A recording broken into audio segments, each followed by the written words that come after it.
A nombre de la editorial de la Universidad Estatal a Distancia, les damos la bienvenida a este conversatorio sobre literatura fantástica en el marco de la primera feria virtual del libro de la EUNED.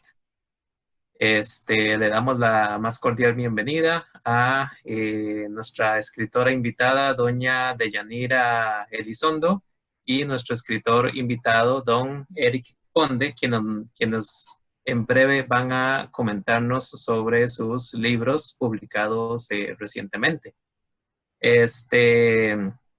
Durante el transcurso de la actividad les vamos a agradecer a las personas que estén conectadas que por favor mantengan sus micrófonos en silencio para que no tengamos problemas con sonidos ambientales.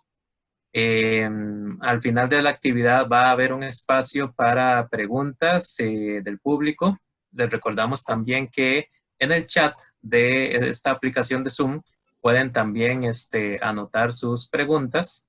Y nuestras compañeras encargadas de la parte logística van a tomar nota de ellas. Agradecemos, aprovecho para agradecer a la compañera Ana Carolina Arias por todo su excelente trabajo de logística para organizar esta actividad. Y les comento también que vamos a tener una rifa, una pequeña rifa de libros. Vamos a rifar un ejemplar del libro de doña Deyanira y otro del libro de don Eric. Para lo cual les vamos a pedir que en el mismo chat que pueden ver supongo que a la derecha de la pantalla, anoten su nombre y su correo electrónico, y entonces al final vamos a hacer una rifa de estos libros. ¿Ok? Entonces, nuestra actividad de hoy va a consistir en primero una breve semblanza sobre la literatura fantástica, en particular aquí en Costa Rica, y sobre todo un pequeño recorrido por las publicaciones que ha hecho nuestra editorial en ese ámbito. Y luego vamos a darle la palabra a las personas invitadas, doña Deyanira y don Eric, para que nos hablen de sus libros. ¿Ok? Entonces, primero vamos a hacer esta pequeña semblanza sobre la literatura fantástica, y con ese fin procedo a compartir pantalla. Estamos listos. Entonces, literatura fantástica en Costa Rica. Ok, primero vamos a hablar brevemente sobre lo que es la literatura fantástica en general. Aunque hay mucho debate, un debate eterno a nivel académico sobre qué es exactamente la literatura fantástica, podemos decir en términos muy básicos que es esta literatura que trata sobre la presencia de la magia o lo sobrenatural en un mundo narrado. Muy básicamente se podría definir de esa forma. Se empieza a hablar de literatura fantástica más o menos a partir del siglo XVIII.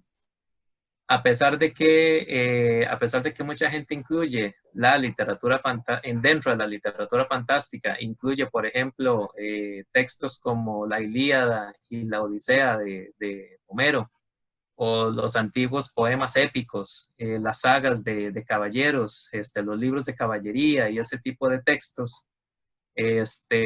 Estrictamente se empieza a hablar de literatura fantástica a partir del siglo XVIII, por ser ese el momento donde el positivismo y el avance de muchos descubrimientos científicos hacen que el pensamiento religioso y supersticioso le ceda terreno al pensamiento científico, y entonces el mundo comienza a ser percibido como un mundo regido por leyes naturales explicadas científicamente.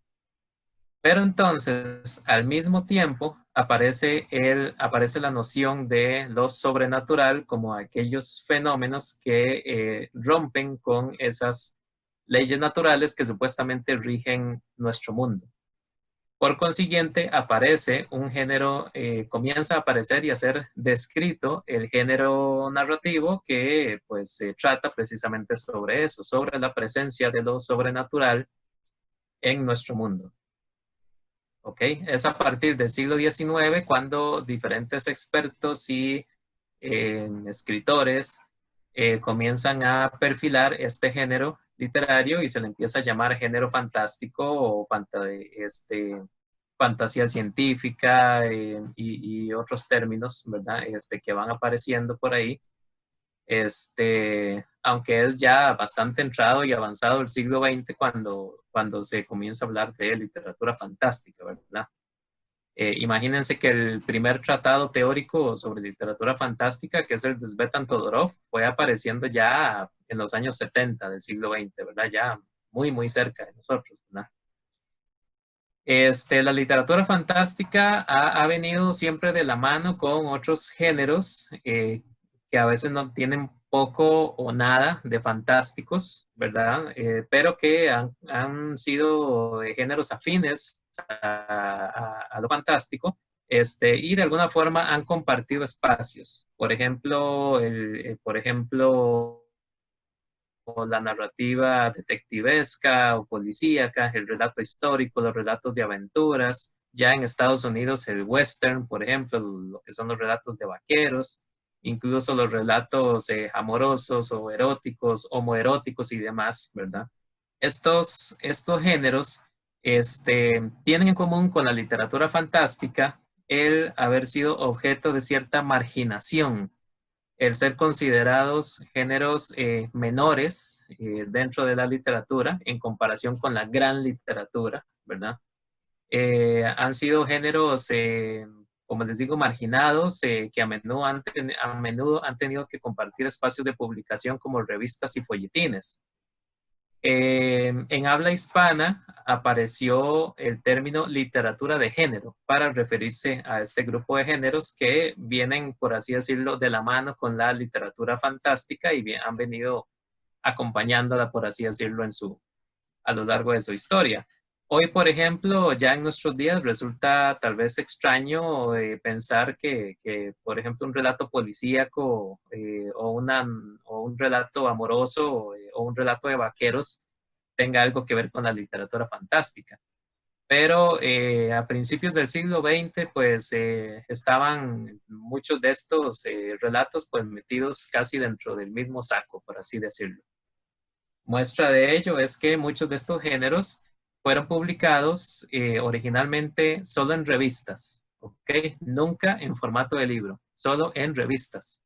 Y a veces ni siquiera revistas, a veces eran meros folletines que se distribuían de manera un poco sórdida, ¿verdad? Y era pues mal visto, era considerado de mal gusto, pues leer este tipo de folletines y revistas. A menudo este tipo de relatos eran considerados incluso obscenos, ¿verdad? Inapropiados para gente respetable.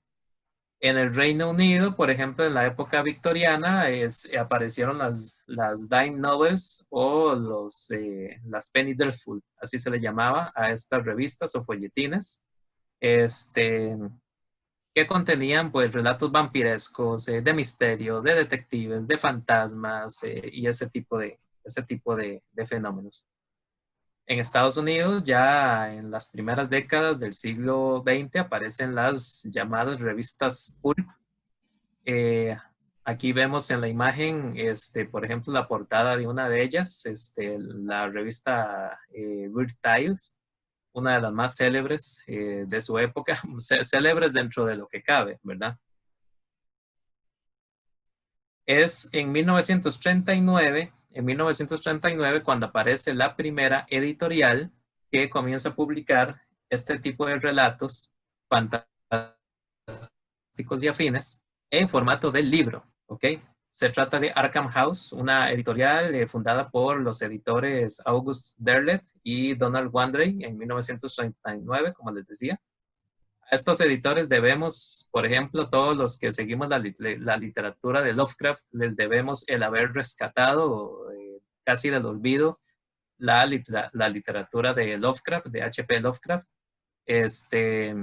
que antes de estas ediciones de Arkham House nunca había sido publicada esta narrativa en formato de libro. Ahora, no piensen que ya porque apareció Arkham House, de pronto las grandes editoriales le tomaron más respeto a la literatura fantástica, ¿verdad? No, por muchísimo tiempo Arkham House fue una editorial solitaria, y además es una editorial con la que definitivamente nadie nunca se hizo millonario.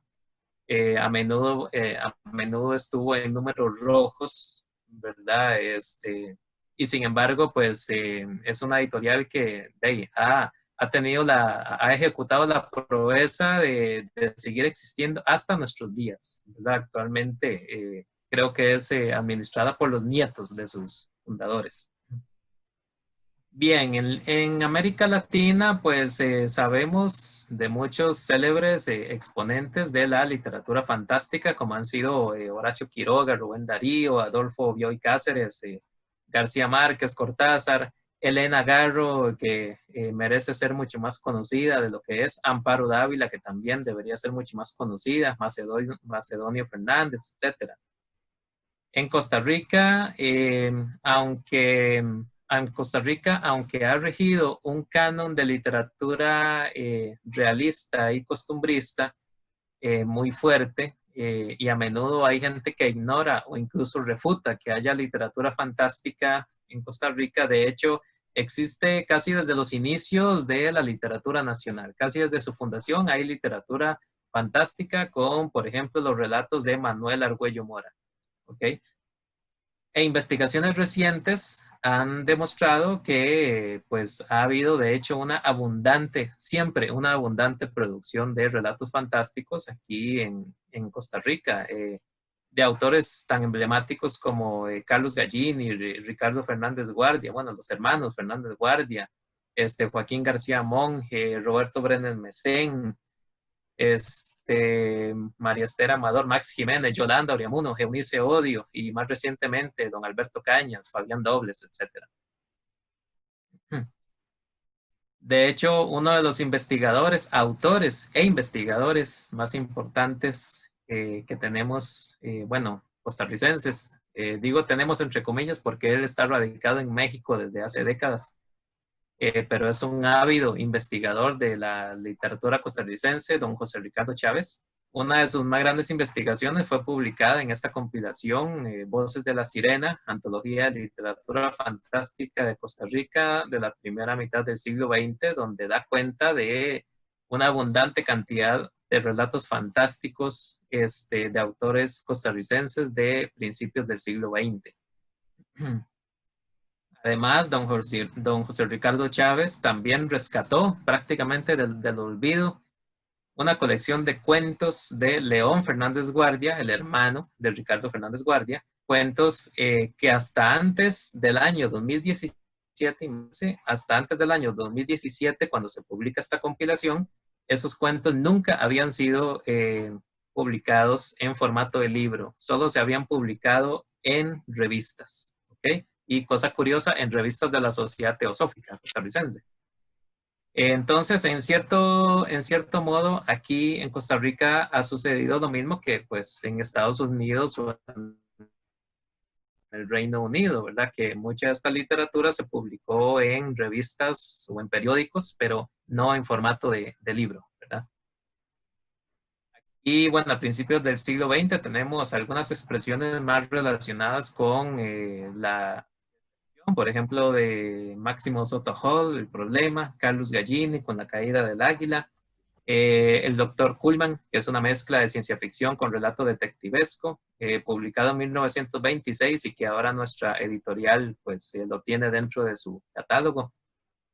Ciertamente, a pesar de que, como les digo, la literatura fantástica ha existido siempre en las letras nacionales, sí, definitivamente hay un repunte de este tipo de narrativa en años recientes, en décadas recientes, y aquí les vamos a enseñar algunos de los títulos más importantes, por ejemplo, del propio José Ricardo Chávez, varias colecciones de cuentos, además de novelas como Los susurros de Perseo, Paisaje con tumbas pintadas en rosa, Faustófeles, Espectros de Nueva York, y una de sus más recientes novelas, Tránsito de Eunice, que trata sobre la vida de Eunice Odio desde un punto de vista muy lleno del misticismo, ¿verdad?, que caracterizaba a esta autora. Tenemos algunos otros títulos aquí que vamos a irlos pasando un poco más rápidamente por cuestión de tiempo. Tenemos, por ejemplo, las publicaciones de Laura Quijano, una muy prolífica escritora costarricense de relato fantástico y sobre todo de ciencia ficción, que tiene varias sagas y colecciones de cuentos, novelas como Señora del Tiempo. Tenemos las publicaciones de Iván Molina en el ámbito de la ciencia ficción, con varias colecciones de cuentos. Jessica Clark, otra gran escritora de relato fantástico que ha incursionado también en la ciencia ficción con varios cuentos. Una novela que se llama Telémaco, otra novela que se llama Un fuego lento. Tenemos, por supuesto, muy a su manera, las obras de Alexander Obando, El más violento paraíso, Canciones a la muerte de los niños. Estas son novelas. Y una excelente colección de cuentos que se llama Teoría del caos. Tenemos una novela de Manuel Delgado que es de ciencia ficción, que se llama El vuelo del Ra. Los umbrales eternos de William Flores. Nótese que aquí además tenemos multitud de editoriales independientes, privadas, como Uruk, Lanzallamas, Germinal, Club de Libros, Club de Libros que incluso ha publicado sagas completas de como por ejemplo la saga de las investiduras del emperador Dios de Oscar Pérez, en mitología eminentemente americana de los pueblos originarios, de cómo en tiempos recientes sean editoriales privadas e independientes como las editoriales estatales. Incluso hasta uno de los números de esta colección Leer para Disfrutar del Grupo Nación incluía un número con relatos de ciencia ficción. Incluso hasta películas tenemos, por ejemplo, las dirigidas por Miguel Gómez, escritas también por el escritor Antonio Chamo, como El Sanatorio, que trata, por supuesto, sobre el Sanatorio Durán, o El Fin, que es una comedia apocalíptica. Con respecto a este tema de la ciencia ficción, vale aclarar que muchos entendidos consideran problemático incluir la ciencia ficción dentro de la literatura fantástica. Hay gente que considera que no debería estar incluida dentro de la literatura fantástica, pero bueno, convencionalmente se considera un género muy afín a la literatura fantástica y ciertamente a mí me gusta decir que si no es literatura fantástica, la ciencia ficción por lo menos es como un hermanito de la literatura fantástica. Vamos a ver rápidamente las principales publicaciones que la EUNED ha tenido en el ámbito de la literatura fantástica. Por ejemplo, esta compilación del año 1996, CR 2040, que es de ciencia ficción. Este libro, Segunda muerte del abuelo, que es ni más ni menos que de don Eric Conde, autor que nos acompaña esta tarde, que es del año 2002. 10 días de un fin de siglo, de Emilia Macaya, una novela distópica, futurista. Deus Ex Machina, una colección de relatos de ciencia ficción, escrita por este servidor. Y las ya célebres compilaciones de ciencia ficción de la EUNED, la primera de ellas, Posibles Futuros, publicada en 2009. Tenemos una novela de terror de Daniel González que se llama Un grito en las tinieblas, la vida de Zárate Arkham.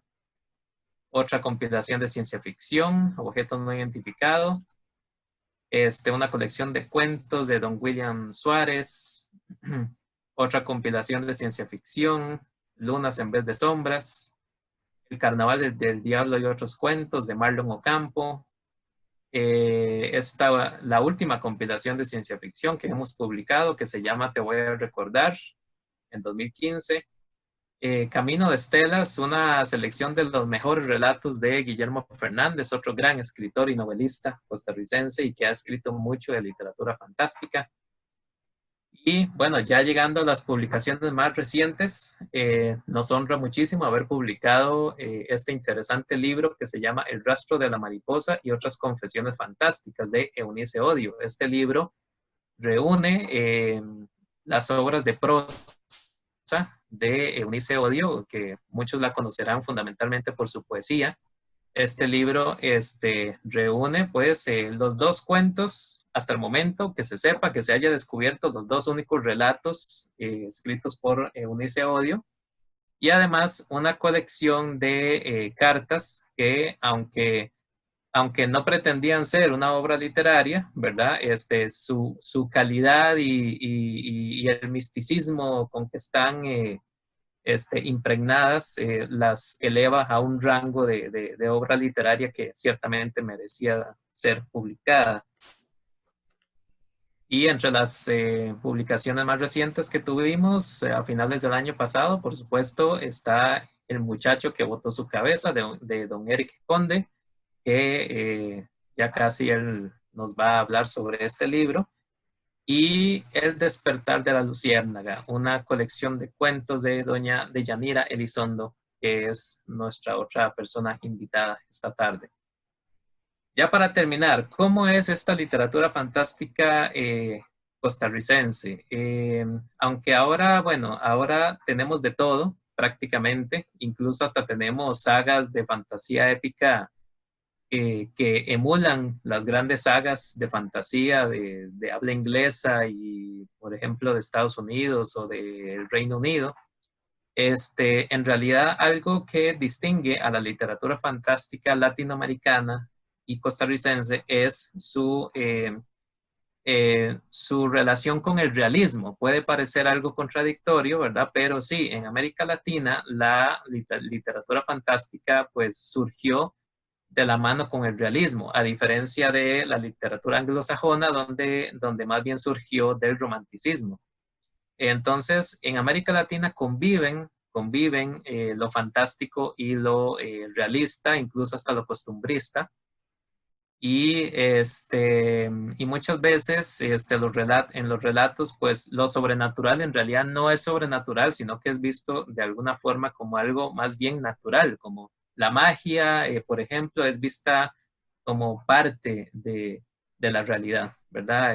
Y los hechos cotidianos están muy impregnados de este pensamiento mágico. Eso es algo muy característico de la literatura latinoamericana. Y también es un rasgo muy presente en estos dos libros que vamos a comentar hoy, ¿verdad? El de doña Deyanira y el de don Eric. Así que con esto yo voy concluyendo y quisiera más bien darle ya la palabra a nuestra escritora invitada, doña Deyanira Elizondo, a quien voy a presentar brevemente. Ella es escritora y tiene una amplia carrera como locutora de radio y comunicadora. Ha formado parte de talleres literarios en la Universidad de Costa Rica y en la Asociación Gerontológica Costarricense, con figuras tan preeminentes como doña Julieta Dobles y don Ronald Bonilla. Ha formado parte del grupo literario Géser González Picado, dirigido por la profesora Sonia Solarte. Y como parte de este grupo literario participó en la antología La Cocina Literaria, publicada en el año 2015. Además, es ganadora del primer lugar en el concurso literario de AGECO en los años 2005 y 2006 y el segundo lugar en el año 2008. Entonces, le doy la palabra a doña Deyanira Elizondo para que nos comente sobre su libro y otros asuntos. Muchísimas gracias, doña Deyanira. Muy buenas tardes. Un saludo muy especial a los personeros de la UNED que nos están acompañando y por quien es factible la presentación de nosotros, y también a el escritor Eric Conde, que también lógicamente nos está acompañando, y a todas las personas que por este medio nos están siguiendo. Hablar de El despertar de la luciérnaga. Yo digo, bueno, que estos cuentos nacieron de manera imprevista, que tuvieron su génesis en AGECO, en los talleres literarios de AGECO, de la Asociación Gerontológica Costarricense, y de ahí pasé pues a la universidad, como ya lo dijo el señor Garro, con otros profesores. Digo de manera imprevista porque la profesora Sonia Solarte es muy dada a presentarnos figuras, estampas, y nos dice, escriban sobre esto. Es decir, a todos nos repartía una figura diferente y que escribiéramos sobre lo que estábamos viendo. De ahí nacieron cuentos que están en el libro, son 25 cuentos, que relatan cosas que están en el subconsciente, lógicamente, que nos acompañan a todos los escritores y que en el momento de escribir flotan, ¿verdad? Desde pequeña, los pequeños sustos, las conversaciones de los tíos que nos llenaban de miedo. Me crié con monjas y también las monjas utilizaban mucho lo que era el miedo para sostener lo que era la disciplina. Eso amparado también en lo que era la leyenda costarricense, que también fue muy utilizada para meter miedo y para mantener a todo el gremio, a todos los pobladores que en ese tiempo estaban habitaban Costa Rica, pues para tenerlos bajo su yugo, con la carreta sin bueyes, la llorona, etcétera, etcétera, mantenían a todos, nos mantuvieron a todos ellos en sus casas a tal hora. No se podía ya a tal hora, ya todo el mundo sabía que oscurecía porque salía la carreta sin bueyes y el padre sin cabeza. Bueno, de esos cuentos, entre esos cuentos hay cuentos que son que tienen mucha humanidad, son profundos en cierta forma, muy necesarios en este momento para que sean leídos en las casas, sobre todo en el tiempo de la pandemia. Nos va a despertar mucho lo que es la humanidad, ¿no? O sea, todos la tenemos, pero ha estado ahí media quieta, media rinconadita la humanidad. Pero con estos cuentos sí flota eso, sí sale al público, a todos los que nos están leyendo, a los que nos leen. El libro ha sido muy gustado entre la gente que lo ha comprado, que lo ha leído. Gracias a Dios han habido muy buenos comentarios sobre él. Y lo instan ellos a uno a que uno siga escribiendo, a que no deje, que no pare. En esto me abrigaron mucho, me apoyaron mucho las personas del taller literario Gesser González, porque ya cuando estaba en el taller Gesser González fue donde se empezaron a dar los cuentos que salían más rápido, que todos debíamos llevar, y si no los terminábamos ahí, teníamos que llevarlos de tarea. Hay un cuento ahí que que dice Frente al andén. Ese cuento es nacido ahí en el taller porque la profesora nos estuvo hablando de Miguel Hernández, el gran poeta español que murió en la guerra civil, o sea, que murió en la cárcel, pero murió en la guerra civil. Y aunque yo ya conocía la historia de él, pensé que era muy amargo escribir sobre las nanas de la cebolla, o sea, pensé cómo es posible que le haya dedicado una poesía de esas al hijo, al bebé, ¿verdad? Que era chiquito.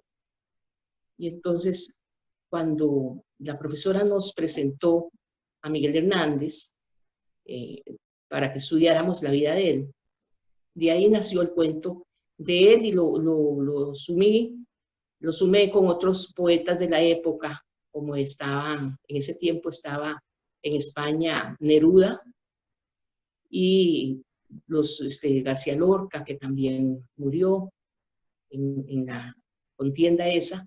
Bueno, no murió en la contienda, fue fusilado por aparte, ¿verdad? Ya todos sabemos.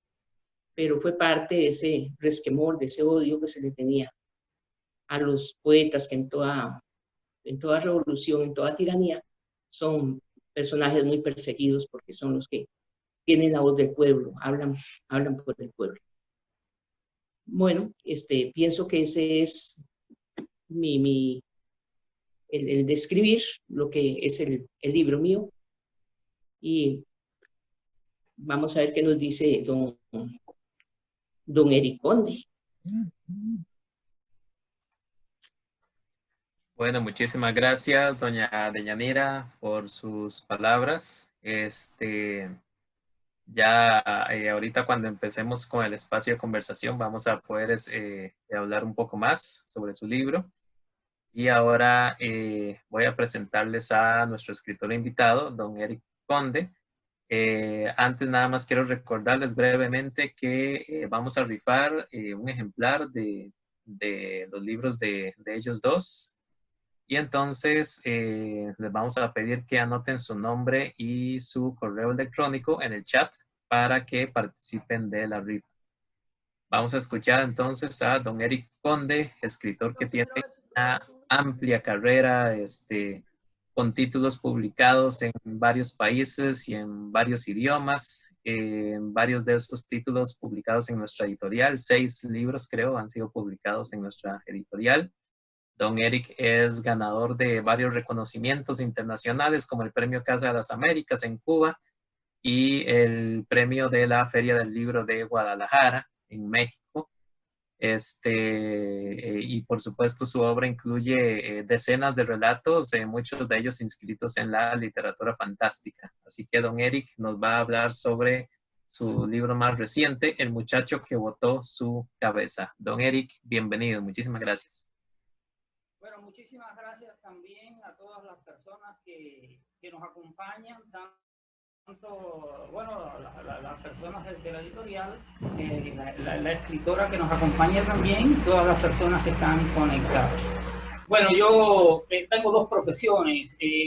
La primera profesión que estudié en Cuba fue de filólogo, pero también trabajé como técnico en folclore. El folclore en Cuba es África y involucra las religiones bantúes. Este libro es un libro contado desde la poesía épica, la visión del mundo que tienen los bantúes. Los bantúes que viven hoy en Cuba, o los descendientes, son descendientes de esclavos que venían básicamente de el Níger. El elemento fundamental que tiene este libro, que lo ubica como un libro fantástico, es que es un libro contado desde el discurso delirante de los muertos, un libro contado por los muertos. Pudiéramos decir, los argumentos pues mezclan mitos, dioses, y mezclan también la historia que vivieron estas personas. Voy a comentarles algunos textos del libro para que tengan más o menos una idea. Bueno, realmente es un libro mucho mayor, que se llama El libro Yoruba de los muertos, que es inédito. Y del libro Yoruba de los muertos yo hago una selección para, para esta publicación de la UNED, ubicándola más bien en la parte juvenil. ¿Qué ventajas tiene, por ejemplo, el hecho de contar desde los muertos, que le aporta un asombro y duplica el escenario que está narrando? Cualquiera de los cuentos, por ejemplo, el viaje memorable, por ejemplo, ponerle un cuento cualquiera, por ejemplo. El viaje memorable narra la historia de un italiano que llega a Cuba. Era en ese tiempo uno de los mejores arquitectos del mundo, se llamaba Juan Bautista Antonelli, y era el arquitecto preferido del rey de España. Había construido un castillo, el castillo de Mazarquivir en Alger, y le dan la tarea de construir un castillo en la bahía de La Habana, que se llama el Castillo del Morro. El castillo demora 25 años, se construye con la mano de los esclavos, pero claro, el ingeniero fue el que hizo pudiéramos decir, el trabajo arquitectónico. Bueno, la historia cuenta la obsesión que tiene un esclavo, un cochero de aquel tiempo, que le toca llevar al ingeniero de una parte de la ciudad a otra parte de la ciudad de La Habana en aquel entonces, alrededor de 600. Pero yo no cuento la historia del año en el momento que ocurre. Yo espero que se muera este cochero, este calecero, y 200 años después él se muere con la obsesión de ese viaje. Él sale a repetir el viaje que había hecho 200 años antes. ¿Qué elementos favorecen la ficción? Bueno, ahora yo tengo un escenario doble. Tengo, digamos, las calles de piedra del año 1800, porque el viaje real fue en 600, con todo el, podemos decir, la arquitectura de cómo eran las farolas de gas, pero tengo también un doble plano, el plano de la dimensión, podemos decir, de lo misterioso, porque el viaje se está haciendo también por el reino de la muerte. Y entonces sale este calecero en este viaje que él está rememorando. Una de las cosas fundamentales que tiene varias características. Una de las características que tiene esta narración es, en primer lugar, el no saber del narrador. Él no sabe que está muerto. Después tienen algunas otras características que son de origen bantú. Por ejemplo, ellos creían que las personas tenían dos almas y ninguna de las dos moría. La primera alma era el alma que piensan otras religiones, el espíritu, y la segunda alma es la sombra de las personas. Entonces, la sombra cuenta en segunda persona la trayectoria que va haciendo este cochero con el ingeniero atrás. Pero ¿qué pasa? Que el viaje que él está haciendo ahora es un viaje desde la dimensión de la muerte. Este ingeniero que él lleva no es el del primer viaje, es un ingeniero que es un fantasma. Y entonces a mitad él cada cierto tiempo él mira para atrás porque está orgulloso, es uno de los arquitectos más famosos del mundo y él lo está llevando en su carruaje, que dura 1 hora y media de viaje, porque el ingeniero en este tiempo, al ser una personalidad que llega a Cuba, todos los hacendados querían invitarlo a cenar a su casa, a hablar con él, contarle cosas. Y entonces él se queda tomando vinos y cenando en casa de uno de los hacendados, pero al día siguiente tenía que estar, el hacendado dice que se queda a dormir, le dice que no, que tiene que estar el otro día en la construcción, dirigiendo la construcción del castillo que está haciendo, y entonces a las 12 de la noche es que lo lleva el calecero. Bueno, en este viaje el calecero mira para atrás y ve que está dormido, vuelve a mirar y el ingeniero ya no está. No se explica porque él no tiene conciencia de que está muerto, cómo se le bajó del coche al calecero. Después empiezan a darse una serie de situaciones, porque él viene haciendo el viaje por la calle de La Habana, pero también viene haciendo el viaje por el inframundo. Y empiezan a caérsele pedazos al caballo, porque este caballo es un fantasma, no es el caballo real que se murió hace 200 años. Y entonces él empieza a ver en la oscuridad cómo se le están cayendo los pedazos al caballo. El caballo es su amigo, que lo tiene desde niño y se llama Choremí. En el idioma lucumí de los esclavos quería decir amigo. Y él cierra los ojos porque no puede resistir que se le estén cayendo los pedazos a su caballo, que él ama tanto. Pero después empieza a caerse los pedazos a él también. Y el caballo no se detiene, es decir, ya el caballo es un esqueleto que tiene los ojos cerrados y siente el traquear de los esqueletos del caballo que va avanzando, y el caballo sigue caminando. Él no se explica cómo no se cae, porque es un puro esqueleto, hasta que finalmente el coche empiezan a caerse los pedazos de la piedra de él también, hasta que el coche se detiene, y entonces cuando abre los ojos está en el cementerio. Lo voy a leer un pedacito pequeñito de media página. Dice, ya del final de esta historia, dice: vuelves a mirar para adelante y descubres que la piel de tu caballo se le está cayendo a pedazos, sin que Choremí se caiga ni se detenga. No puedes soportar que algo así le ocurra a tu mejor amigo. Cierras los ojos para no mirar algo tan triste, y con los ojos cerrados sigues sintiendo el repiteo del caballo sobre el camino. Sientes el inconfundible rezongar de cada uno de sus pobres huesos, y aunque no tienes valor para abrir los ojos, tienes la certeza de que al buen Choremí ya no le queda piel ni músculo, y es un pobre esqueleto que avanza por la carretera como si fuera un muñeco de cuerda. Sientes que tus manos también se están quedando en el puro hueso, y que la envoltura de la noche se está tragando la tierra como si la oscuridad fuera un inmenso patoplepa, y tú no sabes qué hacer ni qué decir. Finalmente la caleza se detiene, Abres los ojos y ves delante de ti a una mujer que trae un candelabro en una mano y que con la otra sostiene el esqueleto de tu caballo por las riendas. No te cuesta reconocer a la señora. Es Yansa, la mujer yoruba que reina en los cementerios. La dueña del cementerio tiene dos aspectos: da la vida y la quita. Yansa te sonríe y tú regresas a tu sepulcro del que había salido hace unas 3 horas y te acuestas por fin en tu sepultura a descansar en paz, según dicen. Acabas de descubrir que hace muchos años que estás muerto y al mismo tiempo has descubierto que no hay muerte, que la muerte es ilusión. Y así son casi todas las narraciones, son narraciones que están contadas por un muerto, por un muerto que se sale de la tumba o que está desde la misma tumba contando. Hay otra historia parecida que es que es más reciente, de Marcus Garvey. Marcus Garvey fue un jamaiquino.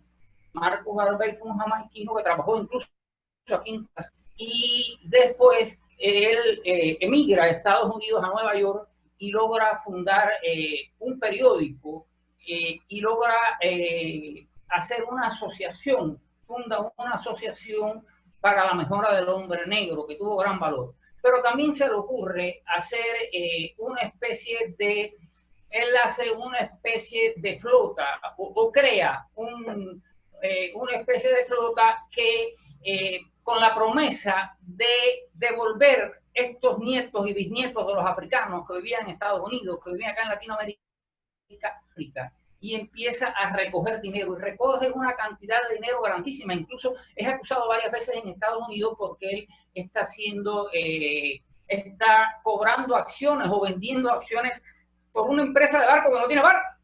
Finalmente, él compra un barco que se llama el Yarmouth, que era un barco de vapor. Un barco de vapor, bueno, en el texto vienen los datos históricos precisos, el barco, las toneladas y todo lo que pesaba el barco. Pero, y llega después a comprarse incluso un yate de lujo, Garvey. Pero Garvey se muere y no cumple la promesa que había hecho de devolver los africanos a África. En el libro, él regresa en el barco, el Yarmouth se llama, el Yarmouth, que es un barco fantasma, y entonces viene recogiendo los muertos del océano para devolverlos al África. Y realmente devuelve al África, pero devuelve los muertos que él va montando en su barco fantasma. Ocurre que un promedio de 50.000 esclavos transportaban los barcos negreros desde África hasta América, y 1 de cada 5 se moría en la travesía. Era terrible, que duraba entre 50 días y 80 días entre América y África. Estas personas que morían eran tiradas al mar, o si algún esclavo se enfermaba, igual lo tiraban al mar, no pasaban trabajo curándolo. Y entonces en el libro El muchacho que botó su cabeza, él va recogiendo todos esos esclavos que fueron tirados al mar desde la época que pasaban los barcos negreros, y los va, cuando entra el barco por el Níger, y los va devolviendo los espíritus de estos muertos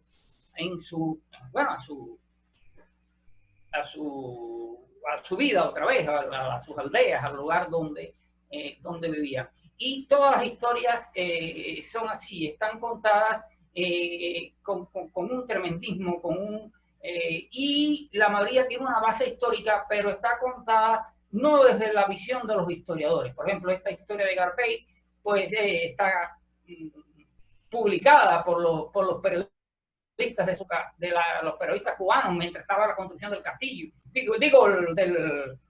del italiano. Y la de Garvey igual, la de Garvey, hay una novela que se llama La Flota Negra, de Jasmine Ross, excelentísima, que habla de este proyecto de Garvey. Y en el caso del ingeniero cubano, del ingeniero italiano que hizo el castillo del Morro de La Habana, igual. Hay otra historia, y no voy para no alargarme mucho, está llena de historias de ese tipo. Hay una duquesa en Cuba que compra a una muchacha para que sea su esclava. esta duquesa compra a la muchacha, esto es un hecho real, ocurrió de verdad, y para que fuera esclava doméstica, como si era una empleada. Entonces, esta esclava doméstica, era un niño, y la condesa y el esposo, no todos los esclavistas eran, bueno, hay bien historias terribles de esclavistas que fueron criminales con sus esclavos, que los marcaban con hierro y todo eso, pero esta pareja, este matrimonio era bueno, y enseñaron al niño a leer. Estaba prohibido en aquel tiempo enseñar a los esclavos a leer, y ellos enseñaron al niño a leer, y cuando el niño era un joven lo llevaron a una tertulia de escritores, porque hacía sonetos y escribió unos sonetos magníficos. Se llamaba Juan Francisco Manzano. Y los cubanos, no, este hombre tan brillante no puede ser esclavo, es un crimen que un hombre tan talentoso sea esclavo. Y hablan con el dueño y le dicen, mira, te compramos al esclavo. Y entonces, no, yo no lo vendo. No, pero queremos comprártelo para darle la libertad, para que se dedique a escribir, para que escriba, para que no sea más esclavo. Entonces, con esa condición, él dice, bueno, si es para darle la libertad, sí se lo vendo. Si es para hacerlo esclavo con otro amo, no. Entonces, le venden al esclavo Juan Francisco Manzano, y llegó a ser un poeta importantísimo en Cuba, y se tradujo al inglés y al francés. Y entonces, viene también la historia de Juan Francisco, pero viene contada, no como los historiadores, viene contada desde el reino de los muertos. Y entonces es una historia muy bonita la forma en que está contada. Y así vienen todas las historias del libro, que son historias de África. Todos los personajes son descendientes de africanos. Vienen las canciones religiosas en los idiomas originales, en Congo y Lucumí. Y bueno, y todas las historias son fascinantes, son increíbles de bonitas, porque tienen el misterio ese, el misterio del asombro, de que están contadas por los espíritus de los muertos. Más o menos eso es lo que trata el libro. Por supuesto, montones de historias, 20 o 30 historias parecidas a estas dos que le acabo de contar, de Carvey y del arquitecto, pero contadas por los muertos. Sí, eso sería, y cualquier pregunta que tuviesen las personas que están viendo el programa. Ok, muchísimas gracias, don Eric, por su participación. De verdad son fascinantes los dos libros que estamos comentando esta tarde, cada uno a su manera, pero con ciertos elementos en común, ¿verdad? Por ejemplo, bueno, ya el libro de don Eric, vimos que está ambientado en diferentes épocas, sobre todo en Cuba, pero alimentándose, ¿verdad? De todo este legado místico y cultural traído de África. El libro de doña Deyanira, que es de relatos, incluye un relato extenso que se llama De la Luna Mística, que se ambienta en el Cartago de la Colonia. Y entonces yo quería preguntarle a ambos, ¿cómo fue escribir ambientándose en esas épocas, y sobre todo cómo fue pues imbuirse en el pensamiento místico y tradicional de esas sociedades que ustedes describen en sus libros? Tal vez doña Deyanira primero nos comenta al respecto. Bueno, tengo que decir que, digamos que me metí en el personaje, que yo me vestí de la señora Elizalde, de Luis Elizalde, para pasar por lo que ella pasó. La novela, claro que sí está ambientada en el Cartago de 1800 y resto, sí, 1789 creo que es, hasta 1789 hasta 1820 y resto. Tuve que estudiar bastante sobre cómo se manejaba la colonia en ese tiempo, cómo eran los personajes, cómo eran los curas, los frailes de la época. Ya sabemos que era una sociedad muy cerrada, que estaba muy dividida en las clases sociales. Y parte de eso fue conversar uno con gente que había estado, o que es decir, que tenía antecedentes cartagineses, ¿verdad? Y ser uno, participar, sentirme yo como muy, muy humana en el momento de poder interiorizar el personaje de Ana Luisa, de María Luisa. Eso es lo que puedo decir del personaje, y además de que la historia está basada en una pregunta mía, una amiga cartaginesa que tiene muchos hermanos de ojos claros, verdes, celestes, grises, gris mar, gris verde, el revoltijo de ojos, ¿verdad? Y entonces yo le pregunté que de dónde era la procedencia, y ella me cuenta apenas el inicio de dónde partió eso. Yo soy la que le doy, lógicamente, el de la forma. Me invento a María Luisa a ver cómo era la señora, y también al esposo y a los frailes de la época, lo mismo que a las amigas que están también en esta media novela. Eso es lo que puedo decir de la luna mística. Cómo se manejaba la sociedad. Ya sabíamos que los mulatos eran aparte, los sirvientes, los indios, y que era un honor trabajar en las casas ricas de esa época, ¿verdad? De la sociedad cartaginesa. ¿Qué hacía los domingos, los días de ventas, los días de mercado? Todo esto está ahí en el libro, en el cuento, pero está muy bien, pienso yo, muy bien analizado de mi parte y de las personas que lo vieron los borradores antes de pasarlo a la UNED. Ok, muchísimas gracias, doña Deyanira. Don Eric, ¿qué nos puede comentar al respecto? Sí, mira, en el caso mío yo tuve una suerte muy grande, porque sobre los años 80 seleccionan en Cuba a unos muchachos porque se da cuenta el ministro de Cultura que se están muriendo los líderes religiosos bantúes, se están muriendo, y entonces hace un equipo de investigadores y nos pagaban solo para investigar.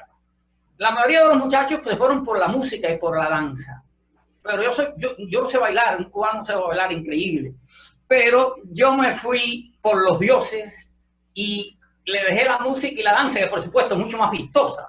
La música africana tiene una belleza increíble, y las danzas, estas danzas primitivas que ellos mantienen, increíbles. Y entonces me toca a mí involucrarme con estos líderes, con estos sacerdotes bantúes. Uno tenía 100 años, de los más famosos, tenía 97, una cosa, llegando a 100 también. Y entonces me costó un trabajo grandísimo poder que me aceptaran, porque a una persona desconocida me decían el muchacho de cultura, otras veces me decían el mundel, le dicen el mundel a los blancos. Yo era blanco también, que era otra desventaja. Yo era una persona negra, era más fácil entrar en el mundo de ellos, porque son tradiciones que mantienen. Bueno, una de las características fundamentales que tenía la religión yoruba es que les permitieron los esclavistas a los que se portaban bien según su concepto, los que se portaban bien eran los que trabajaban, los que no protestaban. Los que eran rebeldes los tenían en unas especies de encierro que se llamaban barracón, que era copiado de Brasil. Los que se portaban bien los dejaban tener un ranchito que tenían que hacer ellos mismos de paja y elementos del monte, una esposa y sus rituales religiosos. Entre los rituales religiosos, el elemento más importante era la quillumba. ¿Qué cosa era la quillumba? Que todavía la tienen algunos líderes religiosos. ¿Qué cosa era la quillumba? La quillumba era un saco. Antes era un saco en la época de los esclavos y después llegó a ser una caldera. En ese saco estaban los huesos de un muerto. Podía ser un antepasado o podía sacarse los huesos del cementerio. Y entonces no se hacía ninguna no se emprendía ninguna empresa, no se hacía ninguna cosa si no se le preguntaba al muerto. Ahí, bueno, ahí viene descrito en el libro todos los elementos que tenía el saco. Tenía un caparazón de tortuga, plumas de lora, un clavo, un imán, algunas cosas. Entonces ellos, para cualquier acción que tuviesen que hacer, tuviesen que sembrar, tuviesen que hacer cumplir una tarea importante, saliera una mujer embarazada, bueno, vamos a preguntarle al muerto si va a ser un niño, si va a ser una niña. Cosas increíbles. Por ejemplo, ahora está de moda las células, los experimentos que se hacen con las células madre. Ya los esclavos en Cuba en 1700 usaban las células madre. En Cuba viene una epidemia, te cuento esto para que veas que interesante, que está en el libro también. Viene una epidemia que empieza a matar a los indios y a los blancos de tifus. Y no mata casi las personas negras. ¿Por qué no se morían? ¿Por qué no se morían? Sí se morían. Los indios los barrió, se acababa. Barrió esta epidemia de tifus con la población indígena de Cuba completa.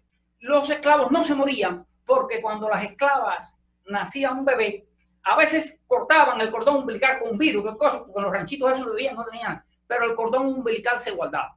Eso no se botaba porque era sagrado. Decían que era la raíz de la vida. Entonces, si al niño le daba un catarro, le daba cualquier enfermedad, cortaban un pedacito del cordón umbilical, lo hervían y se lo daban al chiquito a comer. Y con eso se curaban de todo. Esa era la principal medicina. Mire, qué interesante hacer las madres. Y ellos curaban con el cordón umbilical. Entonces, aún hoy, en algunos casos, yo preguntaba cosas y me decían, no, tengo que preguntarle al muerto. Y muchas de las leyendas, incluso el libro trae 3 leyendas que yo pienso que no están en español, porque ellos le preguntaban al muerto y al muerto le decían lucumí, y allá va el cubano Don Geri a escribir lo que el hombre le estaba dictando ahí, medio español, medio lucumí, que a la vez se lo está dictando él, el muerto. Entonces, es por eso que están los muertos. Pero no me quedé con eso. Por ejemplo, yo me leí el libro tibetano de los muertos, me leí el libro egipcio de los muertos en profundidad, estudiando. Estudié las técnicas algunas técnicas de la escritura de la Biblia, del libro Las Mil y una Noches. Entonces, uní todo eso para poder construir las historias. Por ejemplo, hay descripciones en que hay un momento en que yo voy describiendo cómo sale el espíritu, se muere el hombre, y cómo sale el espíritu por el cuerpo.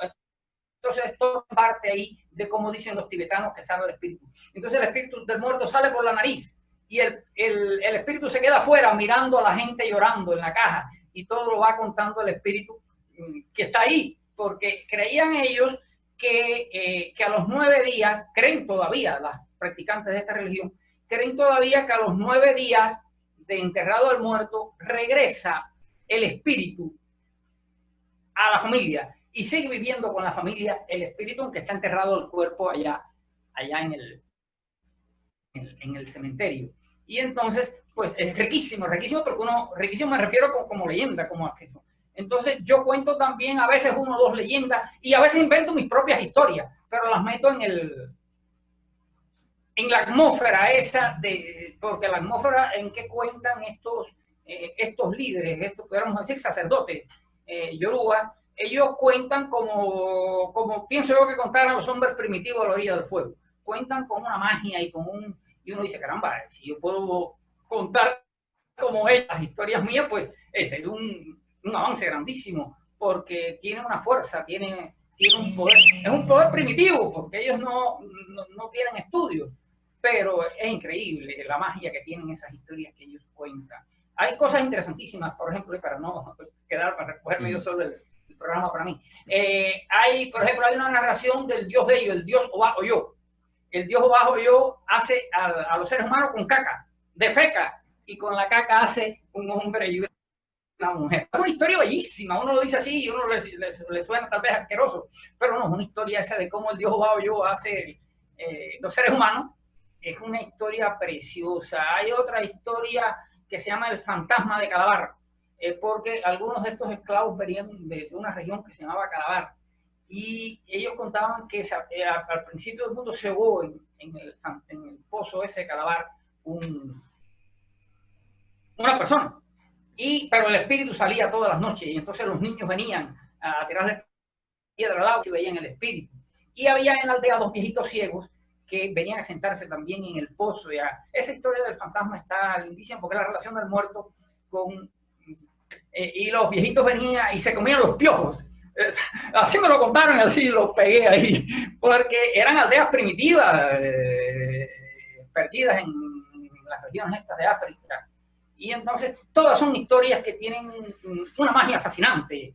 Y a mí me pagaba el Ministerio de Cultura, yo tenía que hacer un informe mensual, porque tampoco era de que esté sin hacer nada. Había que ir a los rituales religiosos, había que pedirle permiso a ellos, participar en el ritual religioso, no dejaban tirarse fotos ni grabar, había que anotar todo, escribir rápido.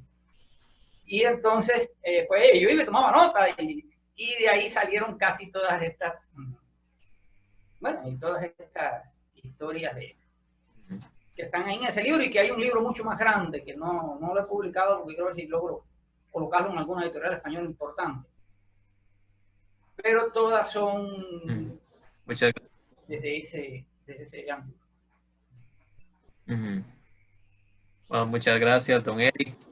Y hablando sobre la frontera entre, por ejemplo, los espacios rurales y los espacios urbanos, esta frontera que está muy presente en gran parte de la literatura fantástica latinoamericana, quisiera preguntarles a los dos si ustedes conciben el pensamiento mágico y lo sobrenatural como algo necesariamente vinculado a la naturaleza, a tiempos remotos, tiempos pasados y a los espacios rurales, o si también lo conciben presente aquí en la modernidad, en los espacios urbanos, en estos tiempos tan tecnológicos, ¿verdad? ¿Cómo perciben ustedes eso? Ahora sí. Pienso que sí está y ha estado toda la vida presente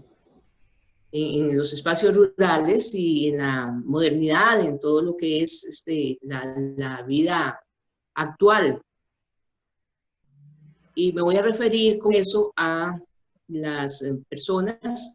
Yo recuerdo chiquilla que yo pasaba por las aceras y me llegaba un olor a sahumerio, a incienso y a productos que los ponían a flotar ahí las mujeres, las personas que utilizaban lo que era esotérico.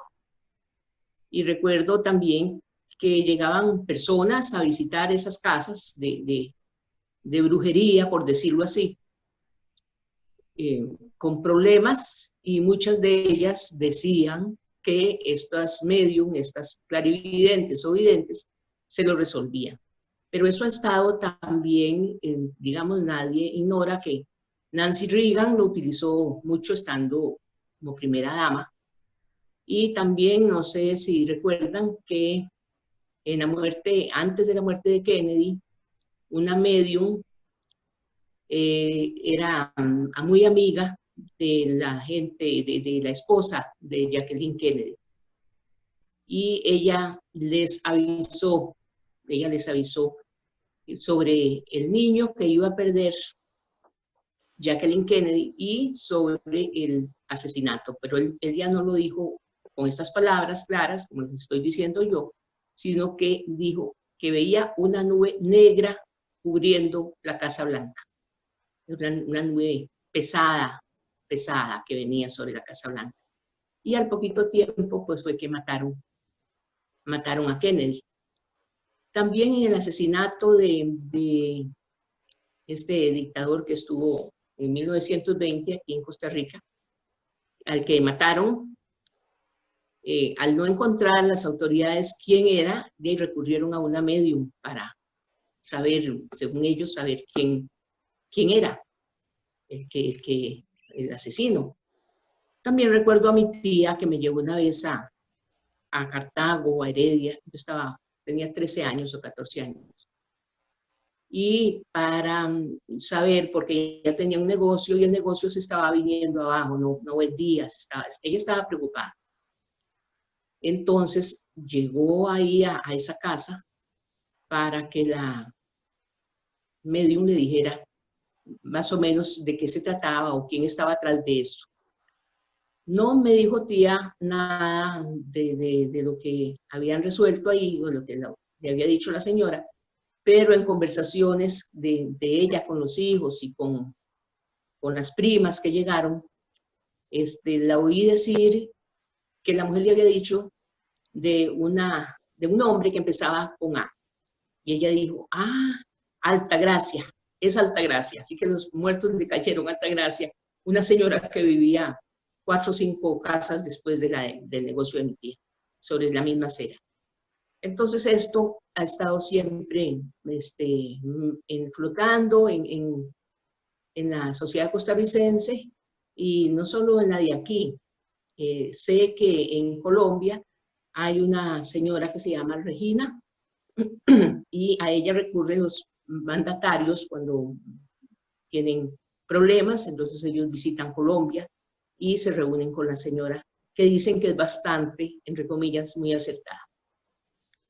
De tal manera que yo pienso que sí, que esto ha estado no solo dentro de la zona rural, ¿verdad? Que los espantos, el miedo, los cuentos, las historias que nos contaban los tíos y los abuelos, sino que también ha estado entre la sociedad, en San José, en todos los barrios, en todo lugar,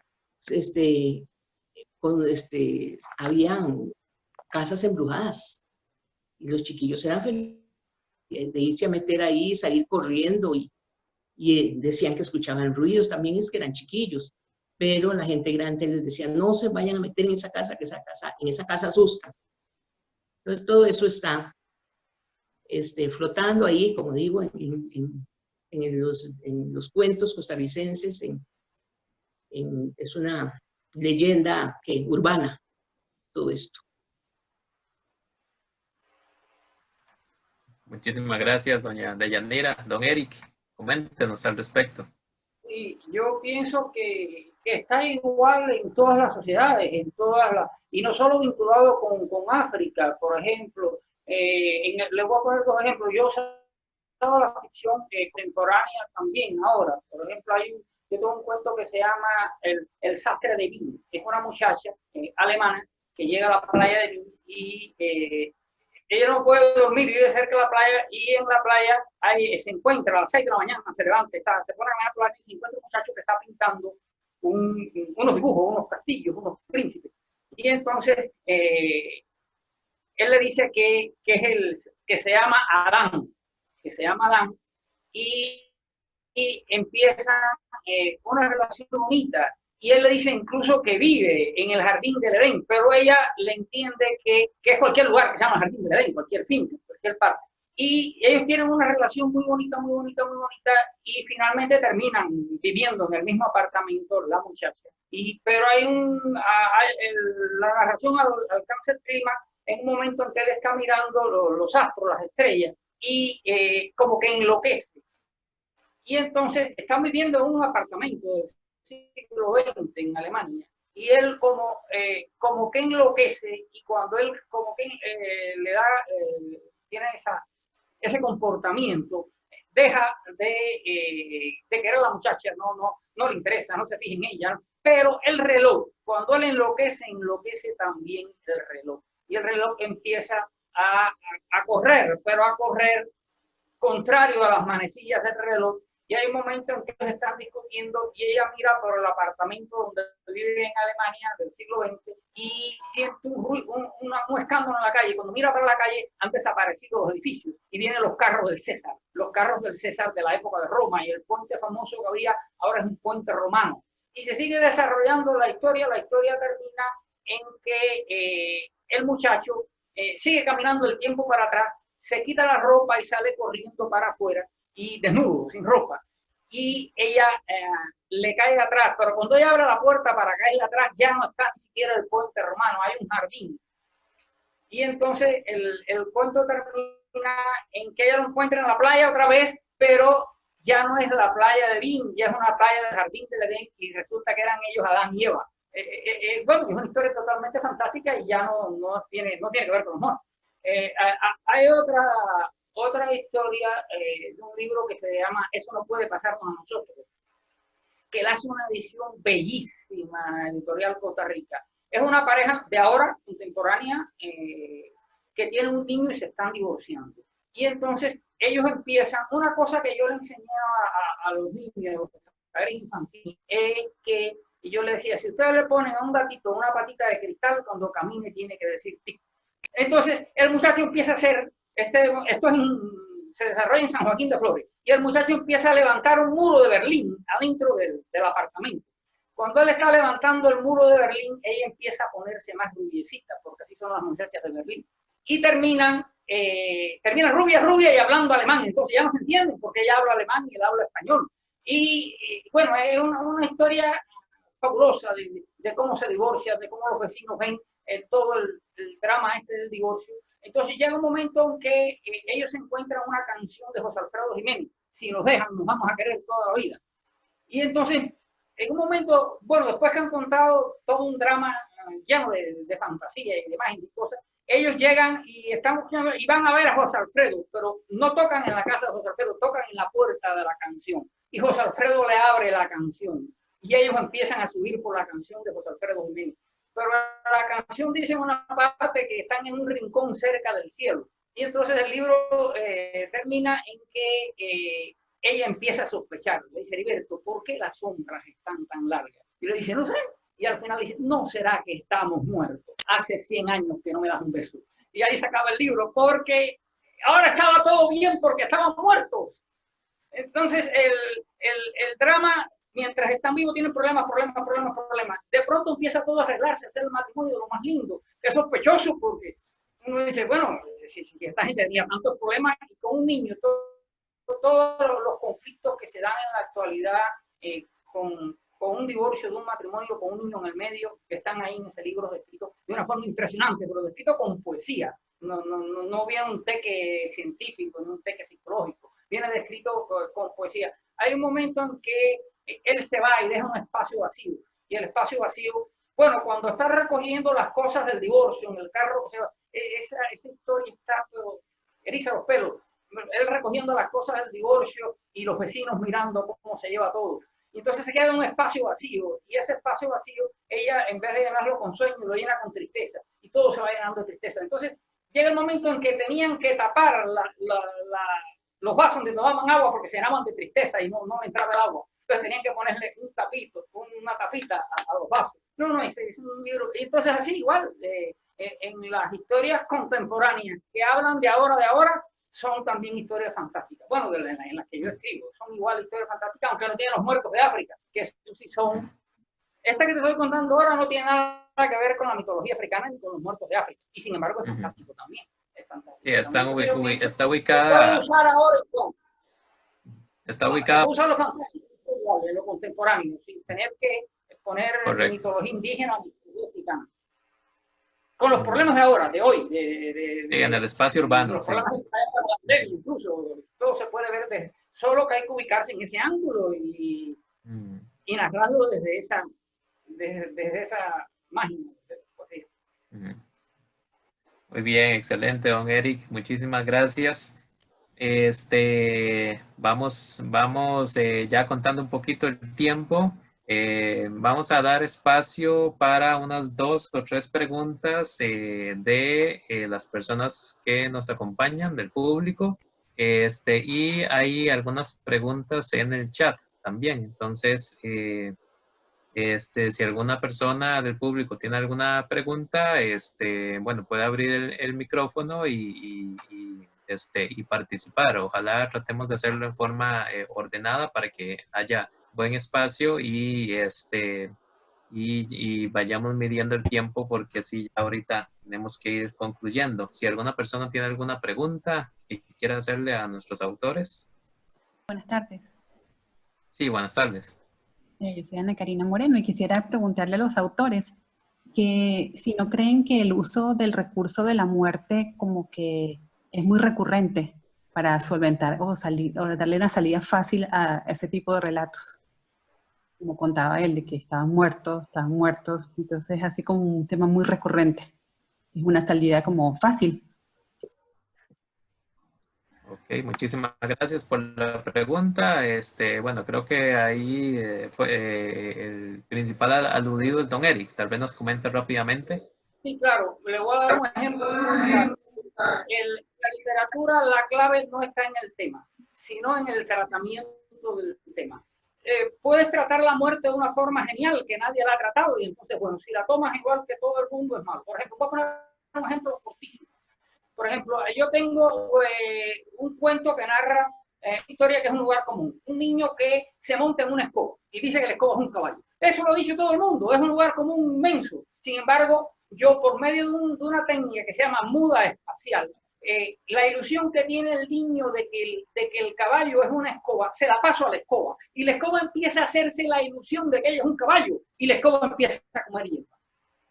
Entonces, esa es la respuesta. La escoba tiene que comer hierba. Si en el cuento que tú haces, la escoba de los muertos no come hierba, no quiero decir que sea la escoba, sino me refiero al ejemplo. Si pasa algo extraordinario que otra persona no lo ha contado igual, es bueno. Si cuentan lo mismo que han contado 150 antes, es malo. No es el tema. Es uno de los problemas que he visto en Costa Rica, que la gente le atribuye al tema. Por ejemplo, yo pienso que se le ha quitado mucho mérito a Carlos Salazar Herrera, porque dicen es un tema costumbrista, pero Carlos Salazar es un genio y hay un manejo excepcional de los personajes, un manejo excepcional del tiempo, del espacio, de la síntesis. Hay una metáfora cada 3 minutos en Carlos Salazar Herrera en todos los cuentos. Entonces, no es el tema.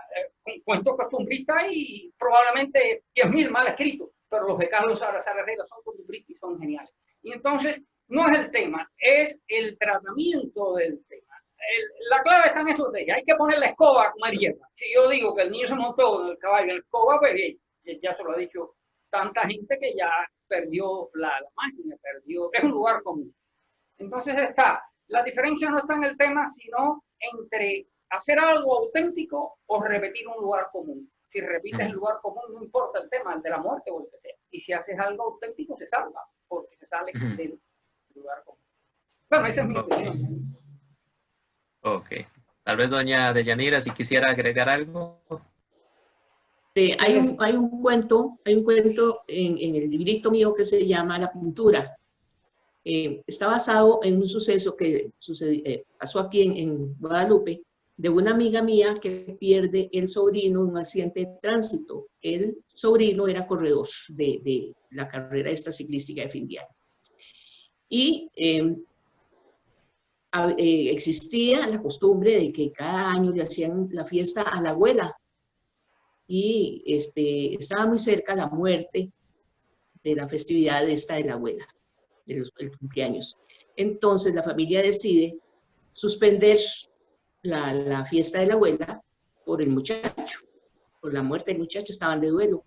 Allá a los 6 meses hacen la fiesta. Y resulta que toman la foto anual que siempre se tomaba. Y en la última fila, con camisa blanca, y es el último de la última fila, está el muchacho que murió. ¿Cómo explicar uno eso? No es hablar de la muerte, pero sí es algo extraño, sobrenatural. Ella me enseñó la foto, yo casi me muero, ¿verdad? Porque conocí al muchacho, era muy amigo de nosotros, de la familia.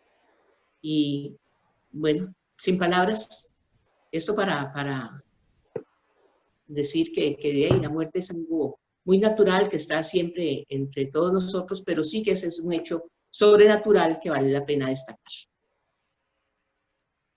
No tiene mucho que ver, no tiene que ver propiamente con el cuento, hay un trasfondo ahí, pero la pintura tiene que ver algo con este hecho que sucedió a la familia muy querida por mí.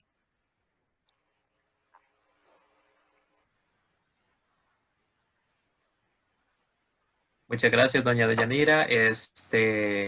Si alguien más tiene alguna otra pregunta, alguien del público.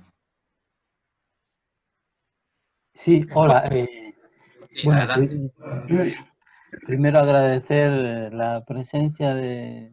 Yo soy nuevo aquí en Costa Rica, reciente, hace 8 meses de diciembre. Me gusta la literatura, sobre todo en relación, bueno, me acerco a la literatura desde el lado del psicoanálisis, pero me ha encantado los dos ponentes, tanto la doña Llenarina, ¿cierto? Rojas y don Eric González. Veo que tienen cada uno su modo particular de relatar. Y Eric González tiene un matiz cómico, porque cuenta los relatos con el cuerpo, como digo yo, los cuenta con el cuerpo y eso es digno de escuchar, ciertamente. Le doy las gracias por ello. Creo que la cuestión de los muertos ahí, para mí me ha gustado porque es un lugar, ¿no? Un lugar donde en muchos casos ahí se ve bien en los relatos que cuentan tanto uno como otro. Es un lugar, en el caso de las tribus africanas, pues es el lugar un poquito de la ley o de un otro que guarda la ley, el orden de algún modo, la moral, o mismo lo que contaba Jenna Lina de respecto de chicos que se aparece de repente al fondo como, como un lugar del lado del recuerdo y del lado de aquello que se vivió de un modo traumático, pero que no se puede decir del todo, ¿no? No se sabe del todo y se tiene que vivir con eso, ¿no? Se tiene que vivir con eso, difícil, ¿no? Entonces, me gusta la ficción porque la literatura nos permite un poquito poder hacer la existencia más soportable, y gracias a la escritura y los artistas en ese sentido nos enseñan, siempre van un paso por delante, ¿no? Y de ellos creo que debemos leerlos con detenimiento, no solo con placer, porque se aprende muchísimo. Por lo demás, muchas gracias por la ponencia. Muchísimas gracias. Muy agradecido. No, gracias a usted por su comentario. Si los autores quisieran comentarle.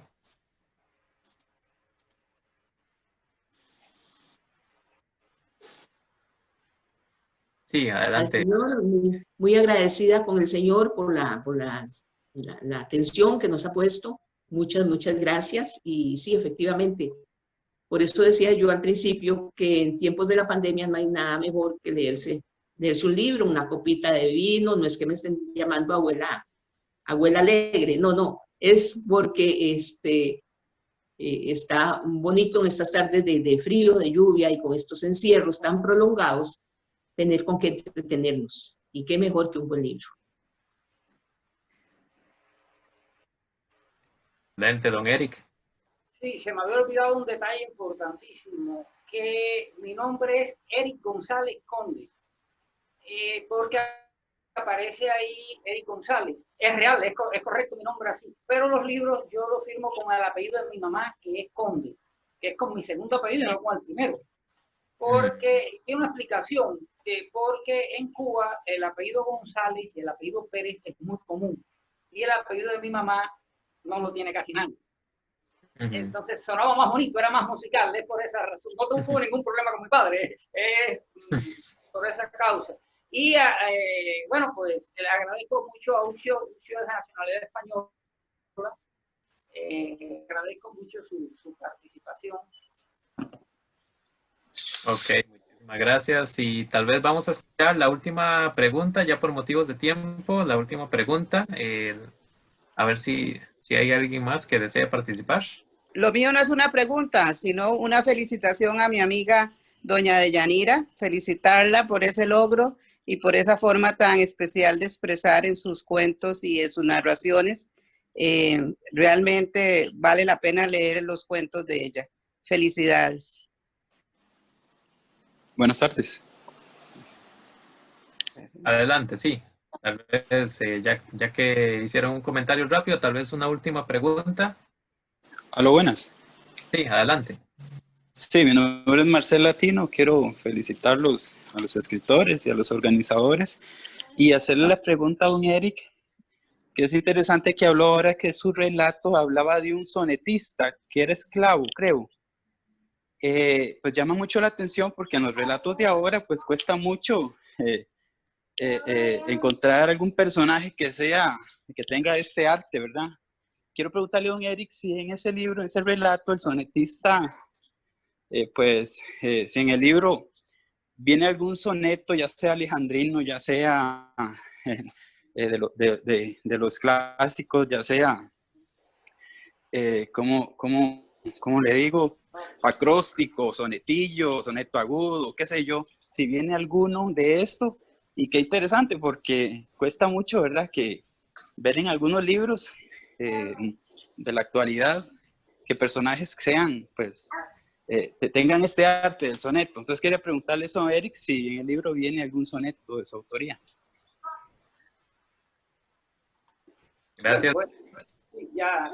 Sí, mira, los sonetos, el poeta se llamaba Juan Francisco Manzano. Tuvo Cuba dos poetas de esta época.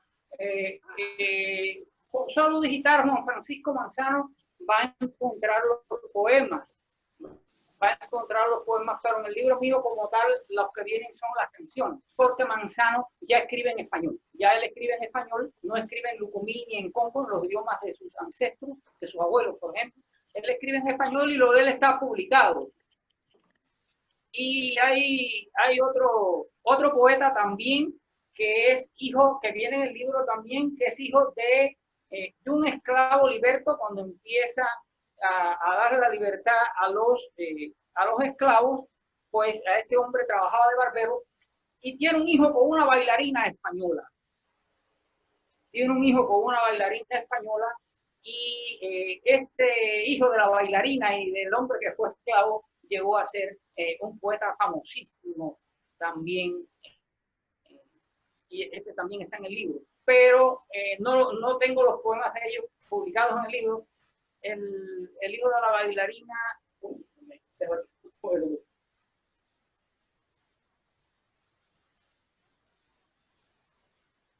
se me olvidó un nombre que yo conocía muy bien y de buenas a primeras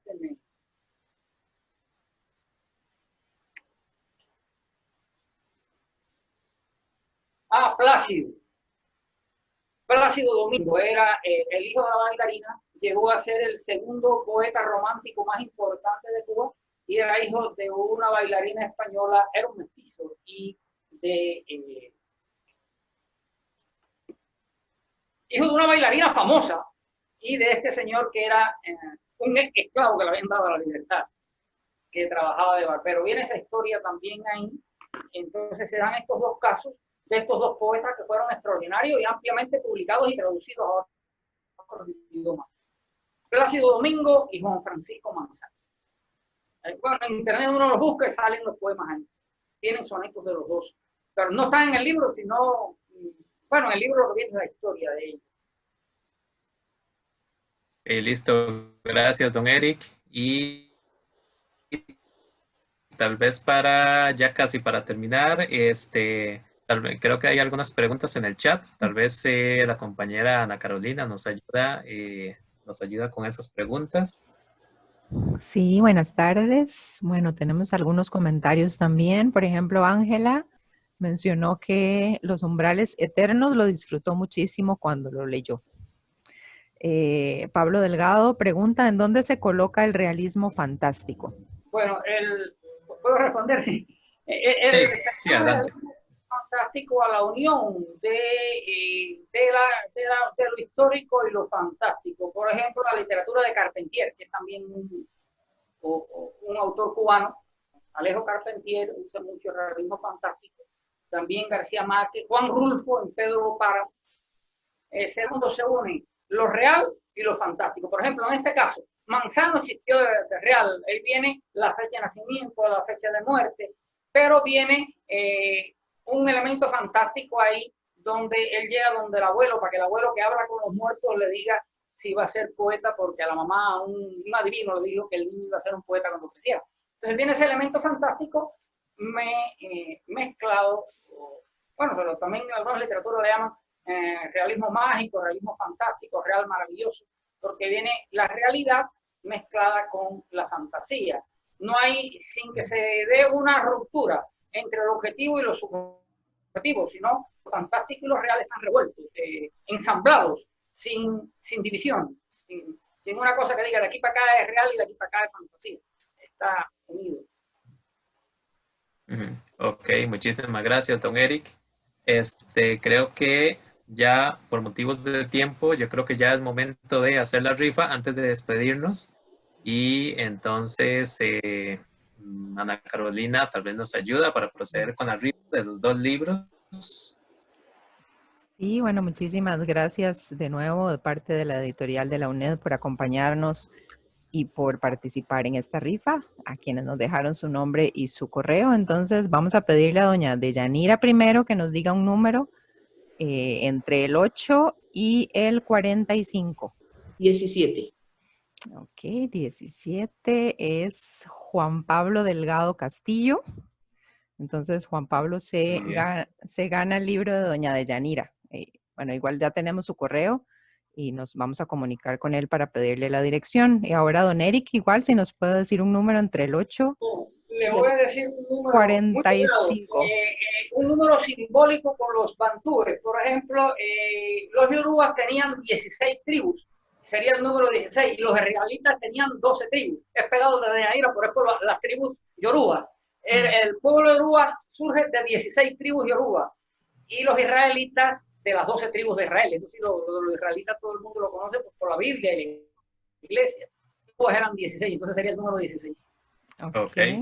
El número 16 es Francini Miranda. Es el número de las tribus yoruba. Francini Miranda Hernández. Francini se gana el libro de don Eric.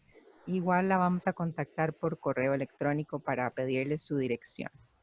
Bueno, vamos a poner en el chat los correos de don Eric y doña Deyanira, por si ustedes gustan comunicarse con ellos. Ellos nos han dado el permiso para compartirlos.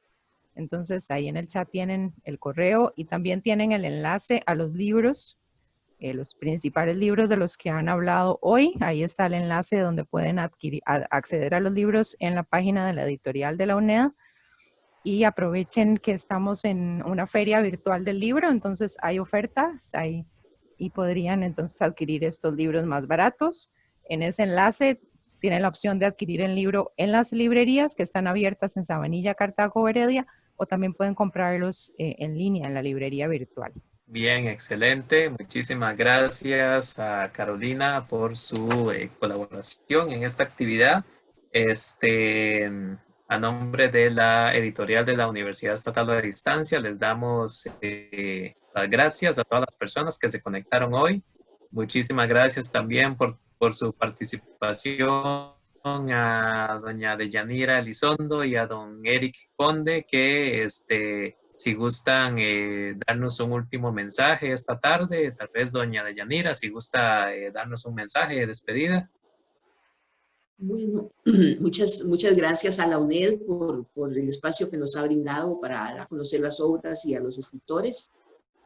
Y insistir con los oyentes en que lean, es un buen hábito y en tiempos de pandemia es una buena receta. Bien, doña Yanira, muchísimas gracias. Nos alegra mucho ya haber podido hacer una actividad con su libro. E igualmente a don Eric, su mensaje de despedida para nosotros. Sí, bueno, en este caso, mi agradecimiento inmenso a los organizadores de editorial, en este caso a Daniela, a Ana Carolina, a Deyanira también, porque bueno, la conocí, no conocía a esta autora costarricense, y también todas las personas que están participando, pues formaron parte del conversatorio, formaron parte de las ideas, y el consejo que daría sería que trataran de leer, en particular con los niños. En Cuba los niños, bueno, por lo menos cuando yo salí de Cuba, tenían mucho hábito de lectura.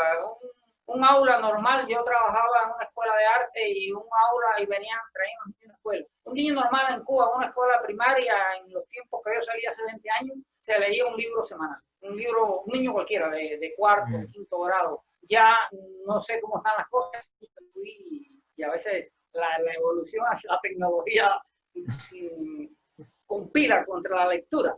Pero también se puede leer lectura en el celular, hay libros digitales también, y es leer igual, el formato no determina. Entonces, bueno, el consejo sería tratar de acercar a los niños, sobre todo a la lectura, bueno, y los adultos también, porque nos da un universo, a mi casa llega mucha gente que a veces me traen libros para que los revise, porque yo soy filólogo. Y a veces, mira, yo escribí un libro de cuando vivía en el campo y cuando le pregunto, ¿cuántos libros usted se ha leído? No, ninguno, y no se ha leído ninguno, ¿cómo va a escribir? Y no tiene práctica, ¿no? Entonces, pues, lo mejor que nos puede pasar es que tengamos ese hábito que nos enriquece muchísimo a las personas. Bien, muchísimas gracias. Y sí, efectivamente, el hábito de lectura no debería por qué estar reñido con la tecnología. Recuerden el auge que hay ahora del libro electrónico y recuerden que la EUNED tiene en su sitio web el sitio de venta de libros electrónicos y quedan cordialmente invitados e invitadas para visitarlo. Hay descuentos y ofertas durante estos días en el marco de la primera feria virtual del libro de la EUNED. Y bueno, con esto nos vamos despidiendo. Una vez más, muchísimas gracias a doña Deyanira, a don Eric, a Ana Carolina, muchísimas gracias y a todos los que se conectaron esta tarde. Buenas tardes.